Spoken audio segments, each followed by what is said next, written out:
जब मैं छोटी थी, मुझे फ्रॉक पहनने से नफरत थी। बाबी भी अच्छी नहीं लगती थी और नाखूनों में नेल पॉलिश लगाने से तो सख्त चिढ़। मेरी मम्मी मुझे टॉम बॉय बुलाती थी। मैं दुबई में अपने परिवार के साथ रहती थी। जब टीनेज में पहुंची तो स्कूल की अपनी सबसे पक्की सहेली खुशी को बहुत लाइक करने लगी। मेरी ये फीलिंग्स बहुत अजीब सी थी, लेकिन उसे देखते ही मेरे पेट में उमड़ गुमड़ होने लगती। उसी समय के दौरान मैंने समर टाइम लेस्बियंस के रोमानी रिश्तों पर आधारित एक फिल्म देखी और अचानक खुशी के प्रति मेरी भावनाएं मुझे समझ में आने लगी। मेरा उस पर क्रश था। उस मूवी को देखते हुए मैं खुद को समझाती रही, नहीं नहीं ट्विंकल, पापा को पता चल गया तो वह तुम्हें जान से मार देंगे। पर मैं लड़कियों के प्रति अपनी फीलिंग्स को कंट्रोल नहीं कर पाई। हर बार मैं जब भी घर में अकेली होती, मैं सेक्सुअल ओरिएंटेशन वाली और फिल्में ढूंढकर देखने लगी।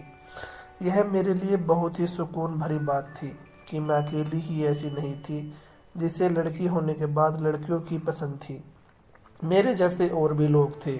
और हाँ, अब यह शब्द लेस्बियन मेरे दिमाग में तूफान मचा रहा था।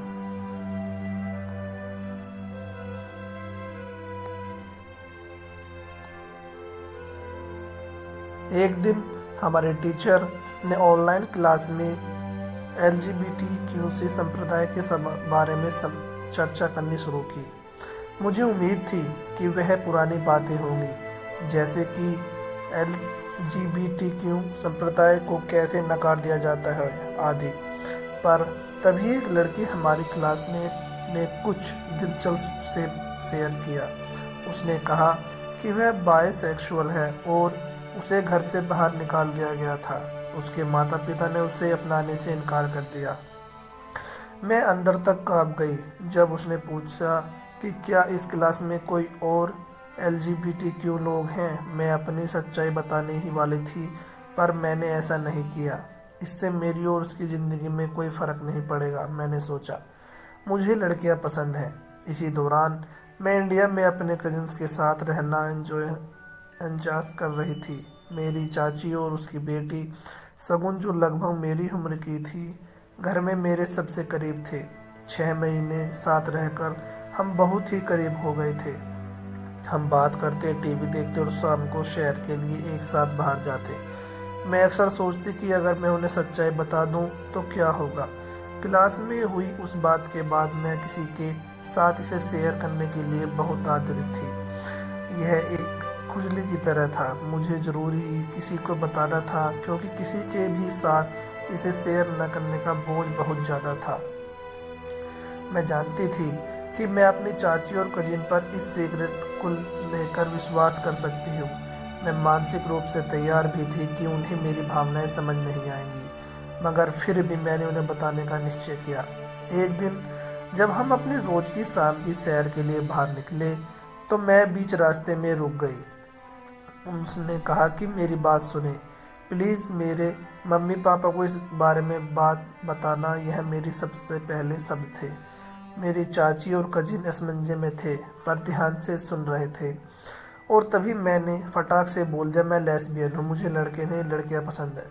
सगुन समझ नहीं पाई कि क्या प्रतिक्रिया दे और मुझे एकटक घूरती रही, जिसकी वजह से मैं थोड़ी घबरा गई। पर मेरी चाची ने कहा, ओह कोई नहीं, यह कोई गलत बात नहीं।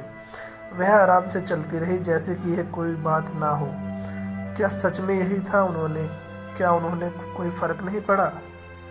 क्या यह उनके लिए बिल्कुल सामान्य बात थी? मैं सोचती रही कि क्या मैंने सही किया।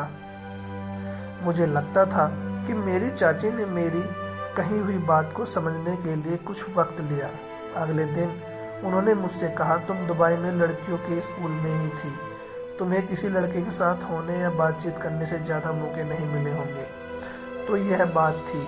वह मेरे लेस्बियन होने के पीछे की वजह ढूंढने की कोशिश कर रही थी, और अब उन्होंने उसे ढूंढ लिया था। लड़कों से मिलने के कम अवसर, तब उन्होंने मुझे सलाह दी कि मैं क्यूट लड़कों से मिलूं और उनके साथ डेट पर जाऊं।